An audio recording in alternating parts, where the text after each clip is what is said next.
So I'd now like to introduce our first speaker in this case study session, Tim Burrowes, the Editor-in-Chief of Mumbrella.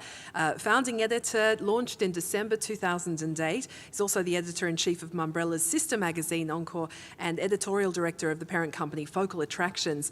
Now, prior to Mumbrella, Tim was Group Editor of Reed Business Information's Media Group, including editor of B&T. And before coming to Australia, Tim was launch editor of the Middle East edition of Campaign magazine and was the editor of Media Week in the UK. He was twice named the British Society of Magazine Editors Business Editor of the Year. And there was also a time he worked on newspapers, but that was back before computers. So could you please welcome Tim Burrowes from Mumbrella?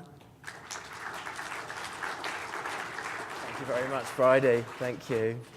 Of which I think the short version of that is that basically I've always been a hack, and for most of my kind of working life, that's been as a print journalist. So it's been quite a kind of interesting transition for me over the last few years, kind of actually mainly moving to the other side of things. So really, I'm just going to give a sense of what worked for us in creating our model, which, as Bridie says, is just coming up for its 5-year anniversary, and how we make that model work. So it comes very much with the caveat that this is a B2B model. So I'd make the argument that some of the things that we do only work in niches, and some of the things that we do can work, kind of sort of across wider footprints. So the truth of the matter is that firstly, we have found ourselves some sort of business model. So, I was the only employee when we started 5 years ago, and there's 17 or 18 of us now, and this year we'll have a turnover of probably about 3 million or something like that. So we have seen some growth. But I think the truth of it is we very much lucked into it when it comes to timings, and we probably at the time didn't realise just how lucky we were getting. It's kind of, you get your head down and you think you work hard and you get your awards and that's it. Looking back though, I think there were 3 key things which we just had perfect timing for. Now, and they all sound quite obvious when you say them, but thinking about them, what all 3 have in common is a really important part of the business model, which is they helped us be very low cost. So as I say, I was the only employee, for quite some time in those early months. Now, the first thing that let us do that was, I kind of remember sort of sitting there in a borrowed desk in the corner of, someone else's office in Chippendale, and trying to work out, okay, well, how do we put this stuff on a website? Now, at the time, we had this terrible idea that our business model was going to be a whole series of PDFs for lots of kind of vertical industries, a fortnightly newsletter for media agencies, a fortnightly newsletter for PR agencies, and so on.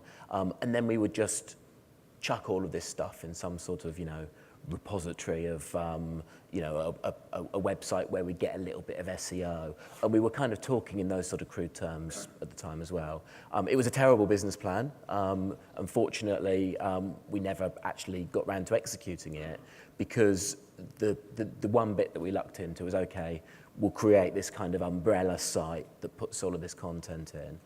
Now, what was a crucial decision for us, although I didn't feel like it in the short amount of research I did at the time, was to go with WordPress as the platform, which is, as I'm sure a lot of people in this room will realise, is basically a free platform which you then might invest in making some sort of changes with your own developer, but you don't need to.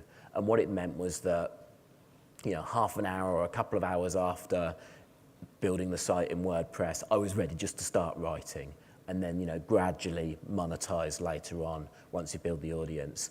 So that was the first big difference. The fact that for an investment of buying a URL and getting WordPress to manage it for the first year or 2 years, it maybe spending $200, we were up and running with the website. So that was kind of the first sort of part of the model that was kind of free, that really that really gave us a position to get going. Now, even certainly 5 years before, probably 3 years before, of course, the only option that would have been available to us realistically to reach the size of audience we needed would probably be in print. So it probably would have required, mortgaging the house to pay for the first edition or something. So, that was the first big moment, the first big change for us. The second thing was, at that point, Twitter had been going for about a year and was just beginning to kind of reach some sort of tipping point within the niche that we happen to write for, within the media and marketing world. A lot of them were the sort of people who would be on Twitter. Now, again, people talk about social media and people talk about Twitter, and Twitter is not the general population. But luckily for us, it was there was high uptake in the people that we were talking to. So again, it became this great free system of telling exactly the people that we wanted to talk to, that we were out there, that we had interesting things to say, and join in conversations with them and bring them into the site.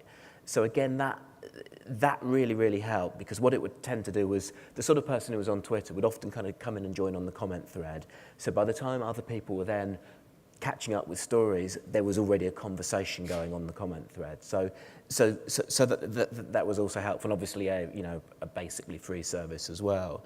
And then the third part of the low-cost model for us was the changes in email services. I remember sort of previous places I'd worked even a couple of years before, we were being quoted 20, 30 grand by a digital agency to build a fairly basic email sending service. The service we went with, $30 a month. And again, it hadn't existed 2 years before.